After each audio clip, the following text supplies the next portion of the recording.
of you trickling in. We are F3. Our goal is to use our stories and faith to strengthen the family core of our viewers, but also our own and our people around us. We hope everyone's tuning in with their Suggs mugs, of course. We know they have been sent out. We have been showing be a hand model.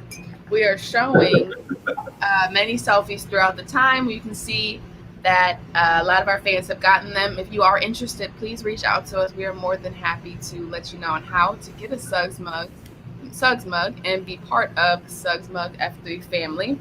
Today, we're going to talk about something fun. It is technically our 40th episode. So, welcome everyone to our 40th episode of Faith Family Focus. Today, we're going to talk about something awesome, which is diversity within sports. We couldn't help but have this discussion because right now there's so much going on in society. The pandemic, everyone going back to work, we're trying to figure it out. But also, there's a lot of social justice and unrest going on in our society right now. So we're all witness to something that we'll talk about many years and years and years from now in our history books, and the younger generation will probably be looking at it as they did with a lot of the revolutions before them. So we're going to talk about diversity within collegiate athletics, coaches, administration, training staff, anybody that's visible to these young student athletes. How does diversity help them?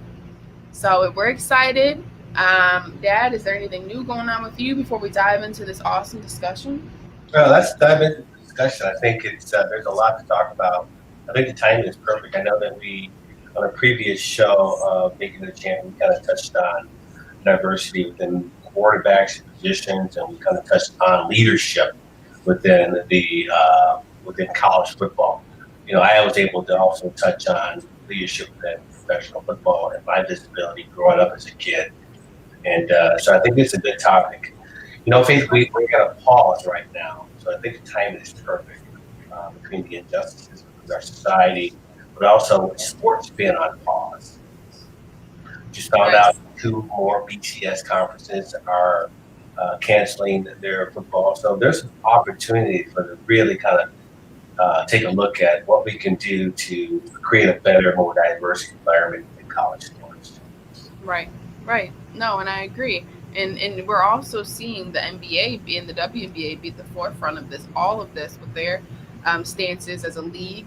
I think the NBA and WNBA are leaders in all of this. I think that they do a good job. We talk about diversity within roles of head coaches. We talk about administration. Obviously, WNBA is leading a little bit farther, but people don't give them the acknowledgement that they deserve. Right, right. But I think we have an example on TV of something we're about to discuss about what college sports can kind of lean towards every day. We're looking at it right now with NBA and WNBA games on the team. So let's talk a little bit about the first part of the discussion I wanted to bring to you was the power of actual visibly seeing diversity in collegiate sports in general, but also collegiate sports, because that's something both you and I played. But one thing I want to dive into is when we talk diversity, it's hard not to talk about the black race. It's hard not to talk about how seeing people who are racially different or racially similar to you as a minority can impact your development as a young athlete and a young man or woman. I think that let's talk about black men. Let's talk about how having black male coaches, black training staff, black ADs, right? In some of these Power Five large conferences. I mean, I think we could take a note out of the book of the HBCUs. They obviously give black student athletes visibility to seeing people that look like them in positions of power and positions of leadership. And I think that it's the action of visibly seeing that is a benefit for these young men and women in their own development within that key range of 18 to 22 years old. What do you think? Oh, exactly. I mean, so growing up in Elkhart, Indiana, I remember my first example of someone that impacted me from a coaching perspective. His name was Nat Pittman. And I was a junior on the Elkhart Blue Blazer basketball team. Mm-hmm. And I was like the sixth or seventh man. And he took me aside and he worked with me for 2 days. But it was the first time I had a black coach, a black voice. But the impact that he had on me, I would say, confidence wise. I'm not saying that a coach can't give you confidence, but having someone that my mom used to talk about, because she kind of grew up with him, but having someone um, instruct me, motivate me, inspire me was so impactful. And I remember as a result of that, I had a breakout basketball game, the super sectional, and kind of launched my career. But I really stayed connected with him for a long time, and I always share with him the impact that he had on me. And that was my first. This was in 1971, right? Right. I didn't see another African American coach until I got into college, and he wasn't my coach. He was a position coach, which is traditionally with college sports. Even to this day, you see African American position coach. It's normally the running back coach. His name is Clifton Knox. Right. So as we discuss this, it's kind of good to get a little history of my experience. I know Right. that your experience was completely different, but my experience was something that we really have to talk about because even to this day, as you look at the Power Fives and the SEC only has one African American head coach. It still exists. There's still things. We still have a long way to go to parity within college football, men and women. Right, and I agree with you. We talk about your experience, which is so it's so. I mean, you said it's different, but I had a black coach in high school. I had a black male coach, and then when I went to college, I had a female, spicy Italian British coach who was the complete opposite of him. Had kind of the same standards and discipline, but visibly different than what I had experienced for 4 years. And I think having that black coach as a biracial person was interesting to me because I'm navigating race, but I'm also understanding kind of the barriers that someone in a position of leadership as a black person has to deal with. I mean, you witnessed the stuff we had to deal with as a team who was predominantly black in the state of Illinois. I mean, there was constant criticism, let alone the fact that we were just better than everybody. Um, and that's just what it was. I mean, Illinois State Association, I mean, IHSA is predominantly a white association, period. And so when you have this black coach, and we have this black coach, this black male coach, coaching these young women, making it to state championships every single year, producing D1, UConn, Tennessee, top prospects of the nation. He's also USA Today Coach of the Year a couple times. I mean, we talk about that, us being visible to a man having that much power and that much success, but also seeing the constant frustration and pushback he had to deal with during that time period, and because you mentored him through that time period, was a major night and day from when I got to college. Because when I got to college, it wasn't a racial pushback that I witnessed; it was normally gender, right? I played for a woman coach, so I got to see the difference in racially. Okay, diversity. Okay, she's not experiencing the amount of pushback that my coach in high school is experiencing because at the end of the day, she comes off as a white woman. But I was able to see and witness how she had to carry herself and act as a woman in sports in general, sports Right. at university. So I mean, it's just interesting. I was able to, from my experience, able to see the difference and transcend that and understand and witness. I think that it helped my life a lot being able to see and being exposed to the sacrifices and frustrations and constant pushback we received from being a part of his success. But at the end of the day, the way he carried himself and continued to continue on was something that I learned so that I went into college. I had seen it. I had witnessed it. I knew how to carry myself. I knew how to talk to my brother who was about to go to college. So it is probably one of the things that made me want to become an African American Studies minor, just kind of dive into how the success of the black person and the minority deals with in the United States of America in Right. sports. We Right. think is something that's so transcendable that everybody is so transparent, they're so close, we don't see color. At the end of the day, sports sees color. I mean, we're in 2020, we're still dealing with social justice, as you can see. Right. Right. It was amazing that you touched on that as a young athlete. I think you were. you were in a family with a African American athlete who was able to share and give a lot of insight to the street. Um, but until you were able to actually have visible experience and how it impacted you, not only as an athlete, but to watch the criticism, the bias, um, um, watch your coach go through it, because I did mentor him, Coach Tony Smith, um, and how you were able to actually, even within your school, how you were treated was pretty amazing that you were able to just get that insight, because it did, I think, as you just shared, help you kind of navigate forward. Because it's one thing hearing it from the history books and hearing it from your dad experiences, but when you actually went through it, um, I think it really helped you as you got to college. And then when you talk about the gender piece of it, I mean, I know that you're all over that. You're all over Title IX. So, we're still living it. And I think, again, as we pause, this is a really good opportunity for us to really kind of create a narrative around this. Right. And I think that listening to you talk about that, you talk about how these young women, these girls are in high school, and we were collateral damage to the very fact that we were messing up the system of what they wanted Illinois basketball to be perceived as, right? What it has been historically as. And so ruining our careers, ruining our experiences in high school was collateral damage, and they didn't really see it. So, I mean, it's unfortunate. Nothing will change.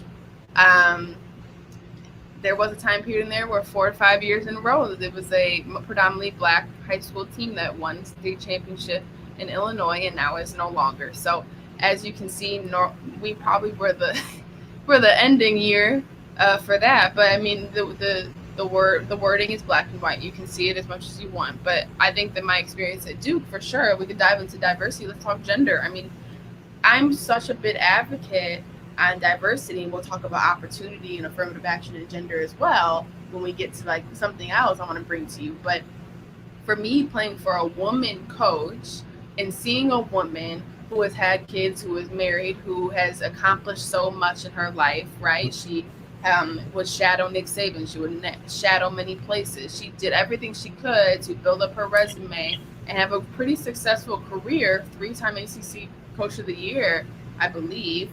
Um, and it was just great to be able to see it. We talk about visibility for young women going into college athletics. I mean, at the end of the day, young women have to figure out how to navigate these power spaces on their own. And so I think that one of the things that was great when I was choosing schools was actually all the schools I was choosing had female head coaches when I was in the college recruiting process. I never was looking at a school, and I was almost turned off in a way by the schools that had male coaches, because I just couldn't relate or understand, which is interesting because I had a male coaches my entire life. Was interesting because going into this, I knew this is a key part of my life, a key part of development in my life, and who I'm going to become and who I'm going to become as a woman. And so it was very important for me to be able to find somebody who's going to help me become a better person, but also a better woman. Because at the end of the day, when I walk in a room, that is who I'm seen as. I'm not walking in a room. I have to constantly step forwards and act and talk and speak and present myself so that I can be respected on a daily basis as a woman. So I wanted to be able to learn that the best way I could from a woman who, at the end of the day, lets her presence be known in all areas of where she enters. I mean, I think you can agree with me. We both know Coach P, and we both know that she demands energy, she demands presence, and she demands your attention. And I think that that is the kind of thing I was kind of drawn to, because this is the type of person I wanted to become. But I wanted also to have certain qualities and traits that I could add to my toolbox to be a better woman when I had left Duke in 4 years, regardless if I had kept playing or not. Wow, that was powerful. And when you're saying that, I'm thinking about your top four choices. Yeah. They were all women coaches. So you had Stanford, you had Mm-hmm. Michigan, and then you had Duke, and then of course Coach Pat Summit. But I would say your top five or six coaches Mm-hmm. for women. Do you think? And I know that there was definitely a connection with Coach P. But you think that did you need a female? You say You can't No, men are you like, but you need a female because not because you lost mommy, but did you need that at that particular time? Was that part of your thought I process? didn't need anything. Like I said before, I didn't need anything. I chose to have that. For at the end of the day, and I'll be honest, women in leadership is so much more better than a male in leadership. And I don't care Okay. what anybody has to say because you know this. Because at the end of the day, I think I can navigate men better than a lot of people because I've lived in a house with a man and I've lived in a house with a teenage boy who's becoming a man where I had to witness and constantly navigate areas and spaces with men predominantly most of my life, most of my key development years. So I think that understanding that at the end of the day, I would rather have the calmness, the tone, the a person who can understand a room, a person who can relate to all people. At the end of the day, women are able to transcend and touch and understand a lot of people because they've been in a place of look oppression in a sort of way that at the end of the day, dad, is you're a black man but you're still a man, right? So it's kind of interesting. Now we're going through all this social justice time. You see a lot of women are the leader of these movements. A lot of women are the ones speaking out. We look at the WNBA who really don't give a crap about what people think of them, but they're presenting so much great, powerful words and great, powerful messages because they understand, they can relate, they're going to try to be there for the movement. And I think that at the time, that's what I wanted to be around because at the end of the day, no man can teach you how to be a strong woman, right? Normally, it's collateral damage of a man that teaches you how to be a strong woman. And I think that at that time, I was just drawn to the energy. Like, how can you not be drawn to a woman who's in power, who's making millions of dollars a year, who's in charge of at a basketball at a university, right? Like, that's a major job that often is like looked over and given to a lot of men, which we'll talk about in a second. But like for me, it wasn't really that I needed it. Like I was like, oh my gosh, I need to have a woman so that I can like figure out. Like no, it was more like I'm drawn to this. I want to be like that. I can like visibly seeing it every single day, showing up to work, and that is my boss. Is more empowering and kind of like addicting in a way than like I just want to be that person. You know Yeah. what I'm saying? Oh, It's I kind of do. like an energy draw. Yeah. Well, I'm not going to disagree with you. I mean, I've seen that obviously in your growth and as a daughter, and I've seen how you have developed into that Right. strong leadership, and which I am so proud of. Um, do you feel that the gender bias relates to how a woman effectively communicates or motivates or disciplines? Um, I agree. Yep. I right? know where you're going with this. Okay. Let Let me me close say, that out for so, you. and then we can talk about so that we can talk about my coaching experience playing for a man, and then we can talk about the coaching experience of playing for a woman. At the end of the day, women can say things men can't, and there are men that say things and they get fired. Right? Women, they know what you can handle. They know like when they're it's different to hear it from them because they're like testing you, they're challenging you. You like, are you gonna step up to the plate? Are you gonna be able to handle this when the world throws this at you? Because at the end of the day, they have been where I have been. They know the shoes I'm in right now. So I think that it's not that women do it differently. I just think that women know that what you're thinking. They know like what you're going through. And I think that also it provides a lot of little air for excuses, um, because they know you can't say that you don't feel well today because they're gonna look at you and be like, oh really, you don't feel well? Well, how about you get that together and step up and be a woman? Like that is something we like heard on a daily basis. One of her favorite sayings, and like the woman I work for now, Renee Haynes, she'll second that, is, have any of you been through childbirth? No, none of you. Oh, so what you're telling me is that you have yet to experience any forms of hard adversity, really, physically. So what you can do is you can do this activity and you're going to do it hard, and then we're going to move on. And you're not going to wallow in it because I promise you life's going to get a lot harder from here. And so it was kind of like like challenging us in a way like you think this is hard, wait till you get to a certain period of your life, right? There's so many things we have to master and hurdles and we have to jump over that it's like if you sit here and think that this situation, this challenge is the hardest thing in the world, you're not going to be successful.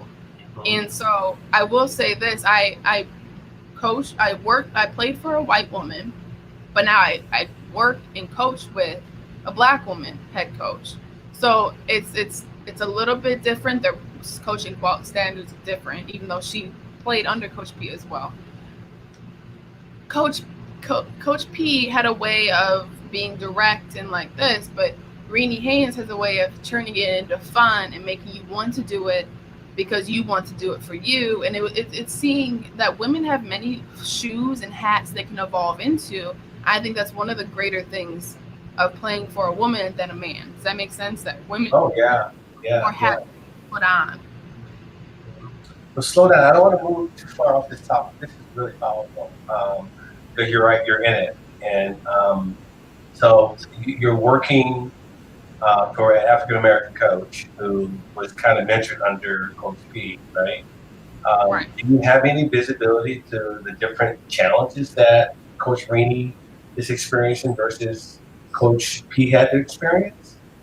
Well, the first and foremost is Coach Renee is the only female black head coach at Long Island University. She, I'm pretty sure, is the only female head coach in basketball in the Northeastern Conference. Wow. Um, so there's that hurdle. That So me and her, there's progress because before her there were none, right? yeah, there were none, I believe. Okay. I'm thinking, and I can't. There's assistant coaches, but there's not a head coach, right? Yeah, we're very visible to the stuff that it's funny because now that all this stuff is going on and we're working as a staff as a university to kind of try to build diversity and build these areas of discussion, it's hard not to notice the lack of diversity in college sports, in college conferences, in college programs in general, right? I Right, mean, in my years at Duke, Greeny was the only black coach. right, right. Then before that, there was another black woman before Renee, where she was the only black coach. Yeah, yeah. Um, and it's different, and I think that's very interesting. But nowadays, I mean, now Duke women's basketball has their first female black head coach, but also the first female black head coach on both sides, basketball, women's and men's basketball. Is she the first? Um, Her name is Karen Lawson. Kara Lawson, Karen Lawson. Is she the first African American female coach in the ACC? no, Okay, okay, Coach Ivy at Notre Dame. okay. That's right. But they both were hired this year. Yeah, but I'm pretty sure there's others. I don't want to Okay, quote. okay, okay, okay, We okay. don't have no. But no, I definitely have a lot more visibility Mhm. to seeing the lack of diversity, and I don't think it's on purpose. I think it's, and I say this about diversity as much as I can. The people who are in control of making the hiring process are often white males. And that's an issue in society. We need more people to be able to sit at a table and be able to give their thoughts and their opinions and their own experiences to a hiring process, right? A black woman hired a black woman at Duke University. I find that very interesting because prior to that, a white man was in charge of hiring the coaches at Duke University, and they have all been white.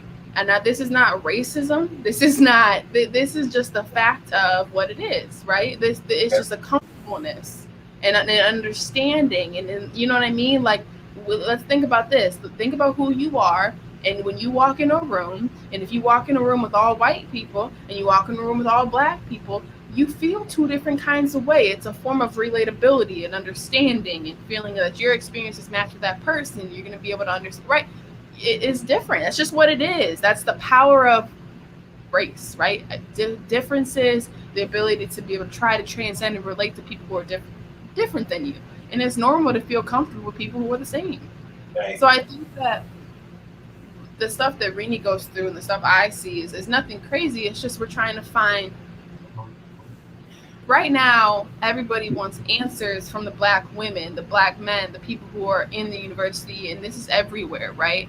The Mm-hmm. problem is that those people can't just be spokespersons for the entire black community, right? They can't be spokesperson for the entire female community, right? You need to have people in positions of power that can already give you these answers before, you know what I mean, like you don't even have to have these questions. When we're going through the hiring process of head coaches, we wonder, are we looking for a black head coach? Duke women's basketball heard from me, they heard from Nolan Smith, they heard from alumni. We said we want a black head coach. That is what we want. So you hear us, now you make the decision, and there were many great options for that position. But I think they knew, because Nina King, who was the one who made the hiring process, a Mm-hmm. black woman, she also knew like it was time for change. It was time for a woman to be able to relate to this generation, right? This generation that's going through oppression, this generation who is speaking out, the generation who really doesn't care what people think about what they feel. And I think they needed someone younger, someone more hip, someone that can understand people. And I think that's kind of where head coaching in college sports is going throughout time period.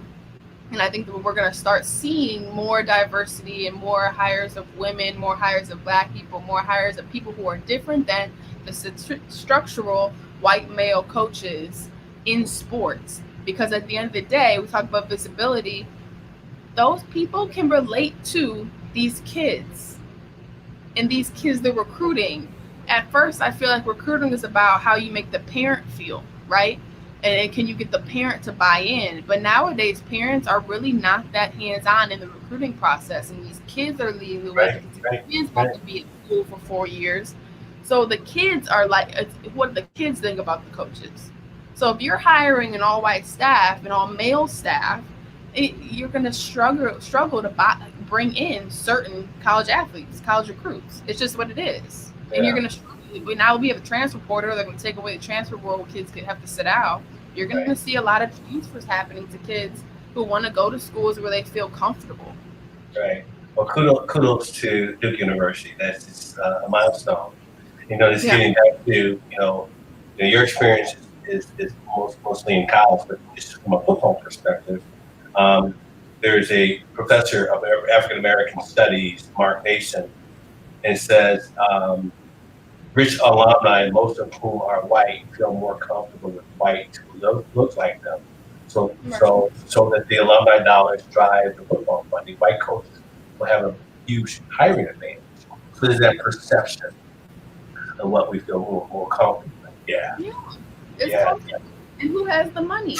At the end right, of the day, it is a $1 billion franchise. The NCAA sports makes so much money off of these students' likeness, these students' actual activity. Like, who is okay?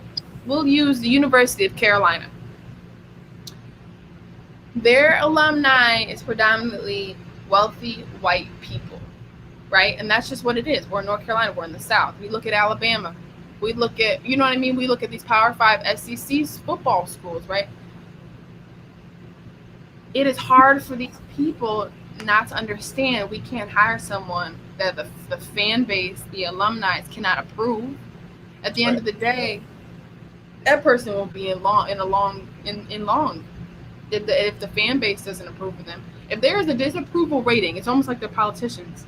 They have people love them in order for them to have their position. We talked about Notre Dame. You can dive a little bit into that Notre Dame football. Yeah. So it gets back to make it really clear. Blacks are.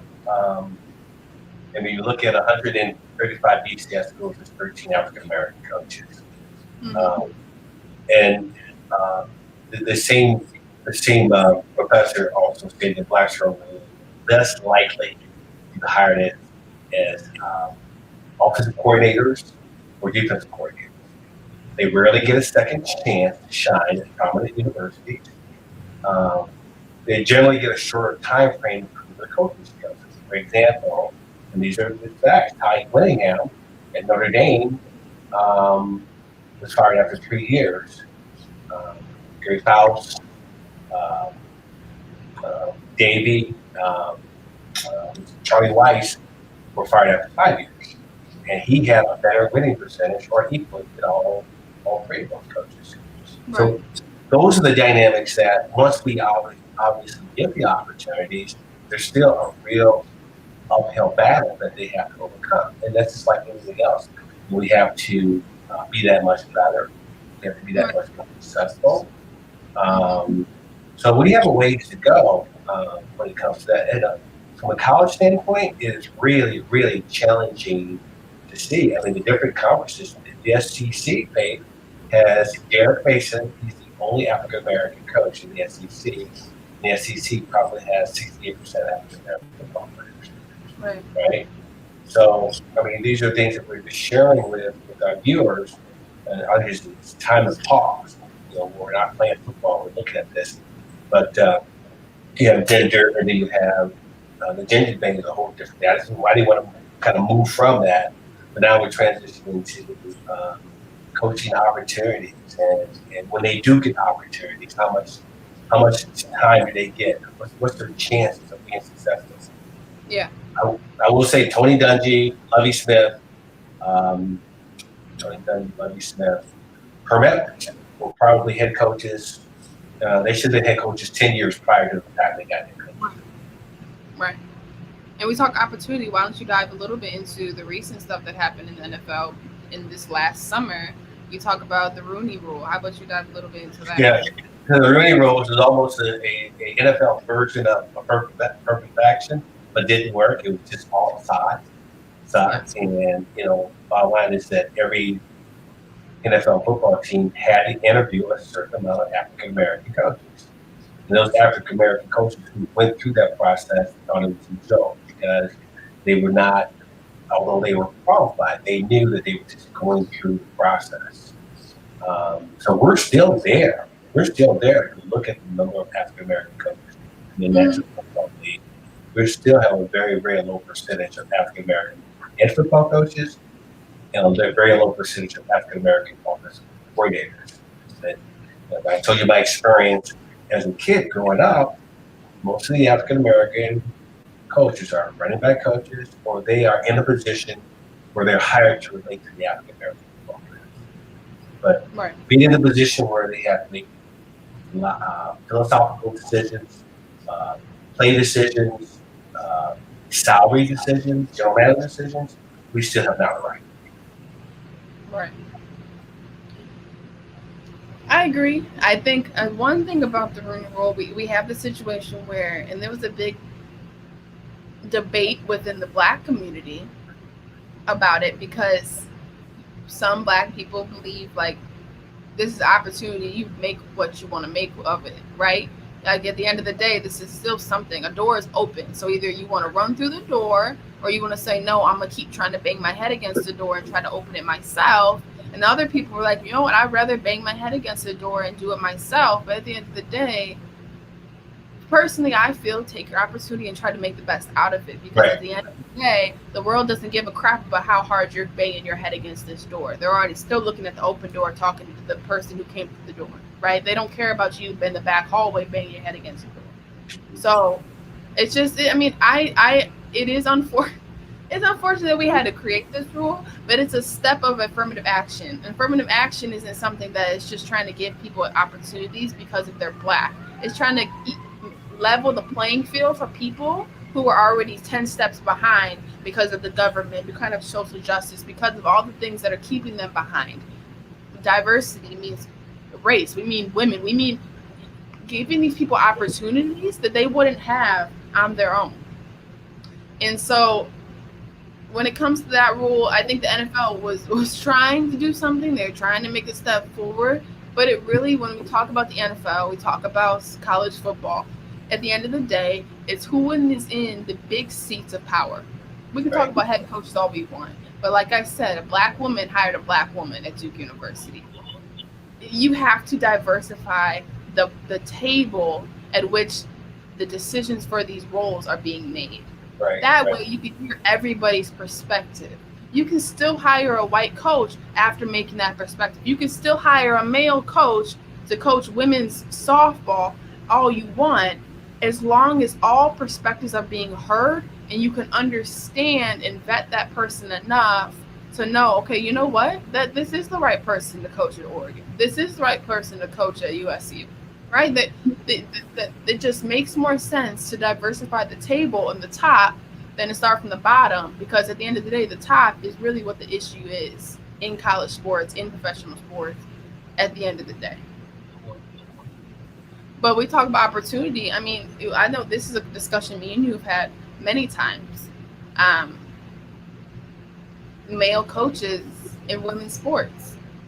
Yeah. Um, we talk about Gino Auriemma, successful with UConn women's basketball. We talk about Vic Shafer, who was at Mississippi State and now is at Texas, successful, right? I am okay with male head coaches. I am not okay completely with positions of assistants, positions of director of basketball operations, positions that are kind of for entrance and introduction into the game, opportunity for young people. Those I think should be filled with female athletes. I think that those should be opportunities given to young women who are now trying to figure out the process of becoming adults, trying to figure out how to, create jobs. I tell you all the time, the transition from sports to real life is extremely hard for a lot of these kids because they're not extremely prepared for it. So I think that this is a great opportunity for these women to start because they're comfortable there, because they have been through this process. They have played the game. They have been in these rooms, these locker rooms, these tables, right? They know what's going on, regardless if they have trained their mind or not. And I think that this is just a great opportunity to level the playing field. Instead of giving the job to someone who probably did not play at the same level they did, but because they're a white male, they get the position.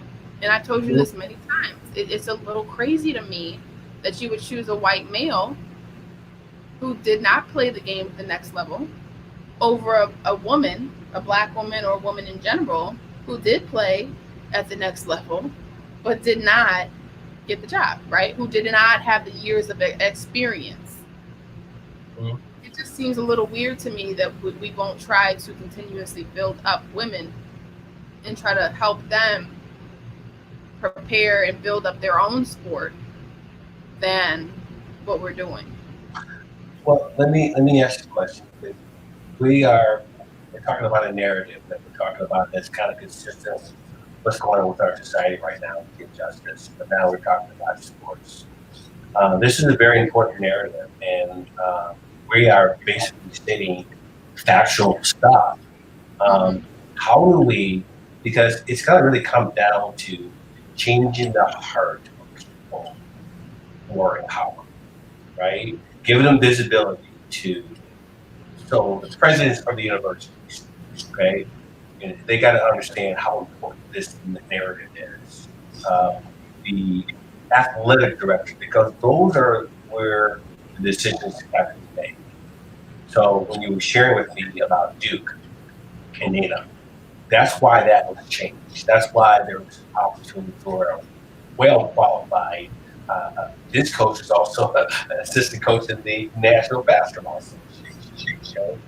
So how do we continue this narrative? Because it's important, whether it's in the National Football League. I see the NBA doing a little better because they're doing it. I mean, they have predominantly more African American basketball players. Well, they do very well with understanding what Right, the room looks like. They do a great job of right, that. right. So with the owners of the National Football League, with the presidents of the ACC, the presidents of the SEC, the presidents of the Big Ten, the president of the Pac-10, how this time, pause, how do we continue, I guess, having a show like this and having open, honest, factual discussion is a start. Um, but I, I think that it starts with the removal of those people, their ability to step down, if they um, can't see, if they can't see, they don't have the right lens. or at the end of the day, step down, because the only reason they would step down is because they can see. Okay. Serena Williams' husband, multi-billionaire, right? Owner of Reddit, right?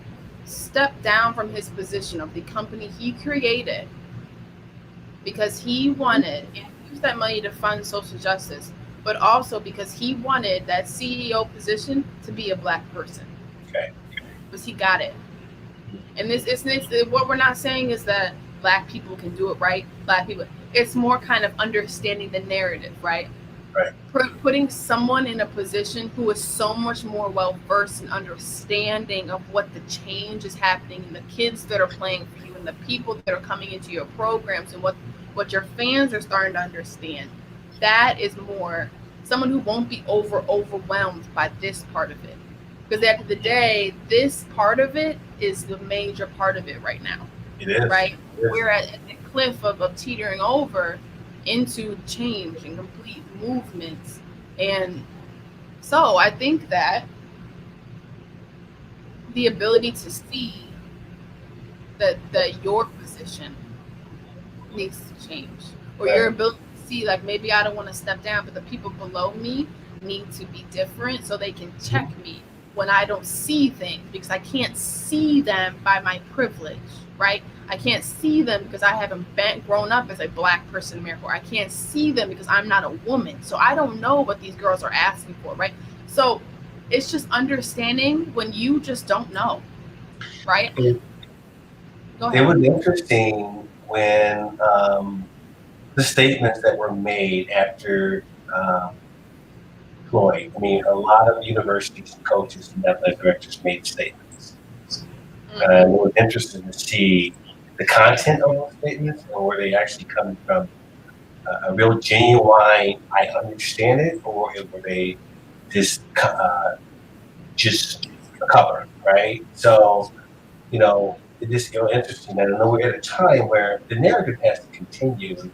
I hate to use the word pressure, but the narrative has to continue across. I'm talking about corporate America. I'm talking about all industries, but we're specifically talking about sports.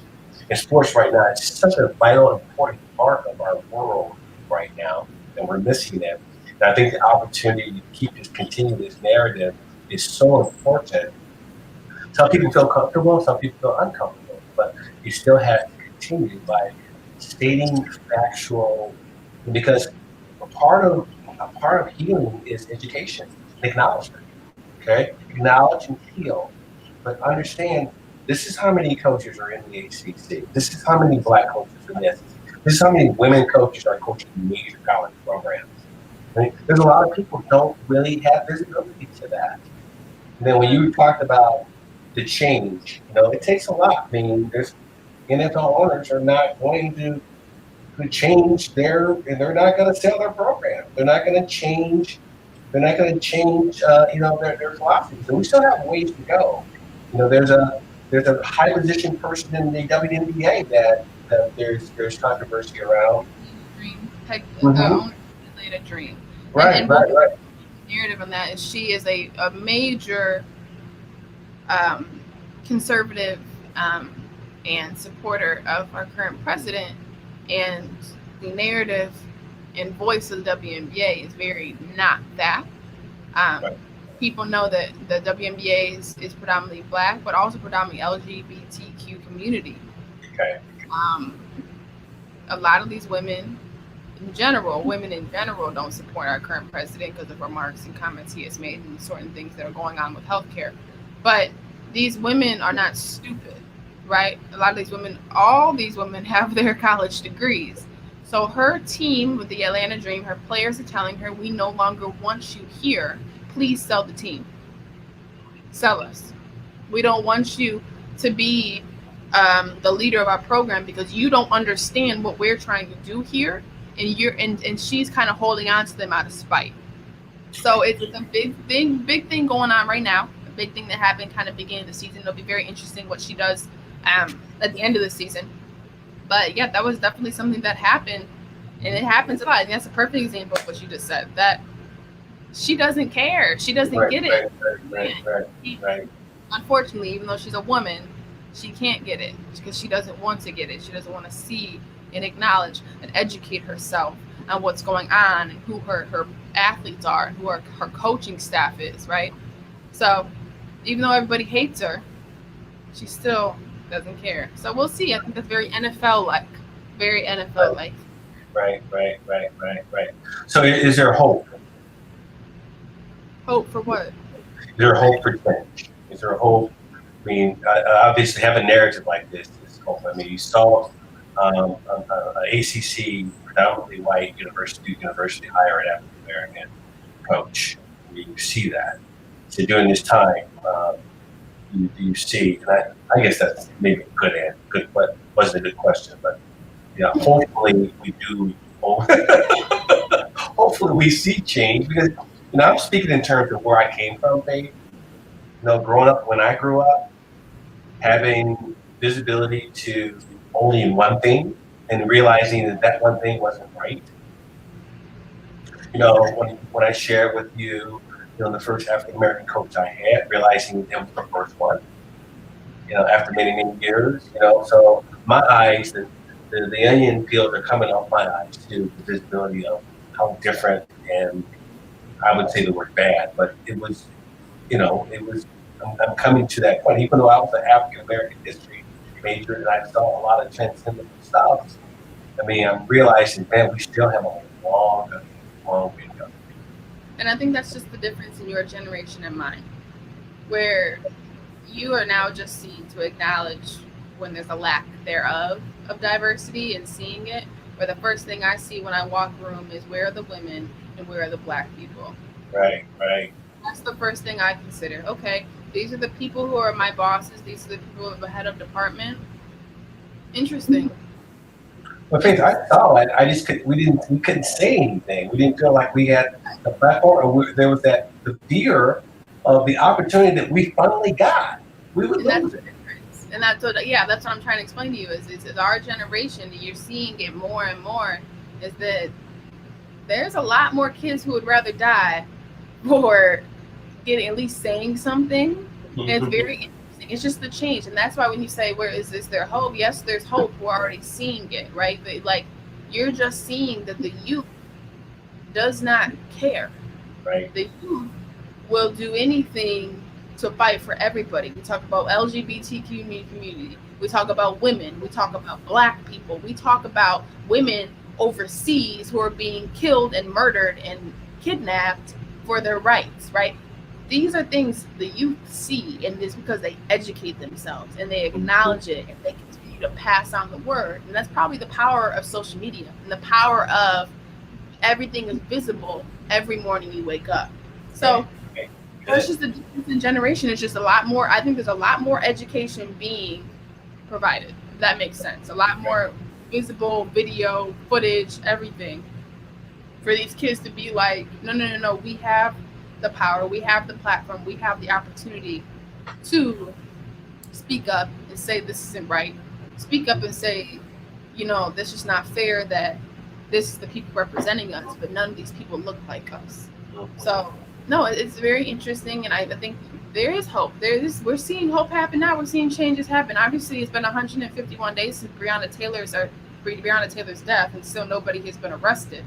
But there's still stuff happening to try and push forward and try to move and make small changes here and there.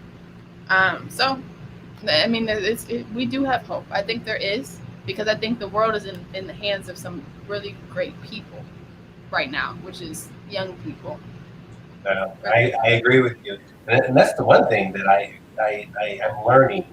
Again, humility is key here. As much as I've seen and experienced in my life, watching the young generation, your generation, younger generation, their eyes open and really able to filter out what's real and what's not. Right? Just have a voice and maintain that narrative. Again, I use the word pressure, but the pressure still has to stay on because the narrative can't go away. It can't. It's not. We're there. How do we sustain it?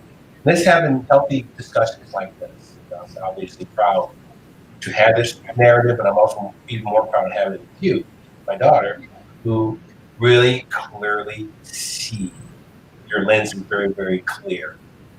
And I'm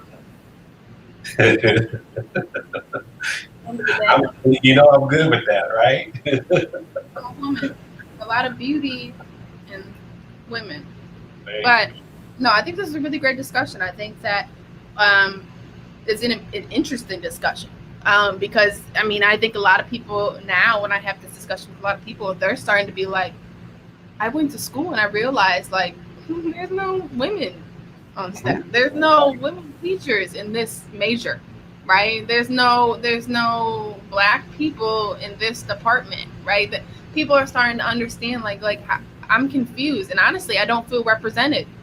I talked to a lot of women where they're like, it's interesting. And it's interesting is when at the end of the day, when you have to tell someone like that you're uncomfortable with something or that you don't like something, I promise you, you wish that when you walked in a room as a woman, it was a woman that you had to talk to. Because at the end of the day, men, and it's not all men, but men have the thing where they accidentally or they purposely disregard or diminish the voice of women, the voice of black people, and let alone the world's most disrespected being on the planet is the black woman. So I hope that we continue to try to push forward. We continue to try to be able to open these doors so that people who are behind these desks are people that help people feel comfortable and help people feel that they can try to be the best they can be and be the most successful they can be because they feel supported and they feel that people have their back. And I think that's the biggest thing we're trying to say out of diversity is it's a form of comfortableness, but it's also a form of you feel like you can attack and chase after anything you want because you have the support of your administration, you have the support of your coaching staff, you have the support of your professors, your president, your university, everything, your boss, anybody. You have the support of those people. So I think this is a really great discussion, don't you? I think it's powerful, and as you were having that last comment, I do, and I often have conversations with you, and you actually, if I get off track with that a little bit, with you know, navigating a young professional, I had a powerful woman as a wife, as your mom, right? And I was always put in check. And I'm very, very blessed and fortunate to be able to have someone in my life like you that continues to educate me as an older man, okay, as an older man navigating that with, okay, wait a Right. minute. Right. So I really appreciate that. And I thought this was Right. a powerful discussion. So obviously, there's a lot more here that we can discuss, but I just one, I'm happy to be back Monday morning live with my daughter. And how are you doing? Okay, over in Brooklyn, back I'm to fine. school. Okay, great, awesome, But great to know. yeah, yeah. But thank you everyone for joining us this wonderful Monday morning. Like he said, we're so happy to be back live. We tackled some interesting topics today in the forms of diversity and something that's extremely important that we all chase and understand and try to educate ourselves on. We'll Right. be back on Wednesday to talk a little bit about colorism in the media, in sports, within sports and black communities. So it'll be a very interesting conversation. So we'll see you guys on Wednesday. Most importantly, we want to thank Amazon Fire, YouTube, Facebook, Roku, Apple TV, and most importantly, our key platform out of Phoenix, Arizona, E360 TV. Again, this is Faith Family Focus. We're going to use our faith as a vehicle to help heal and sustain others on their strengthening their own family core. And again, of course, let go, let God, let go, let faith, let go, let love. Everyone have an extremely safe Monday, and we'll see you on Wednesday morning, 9:03 a.m. Bye. Safe.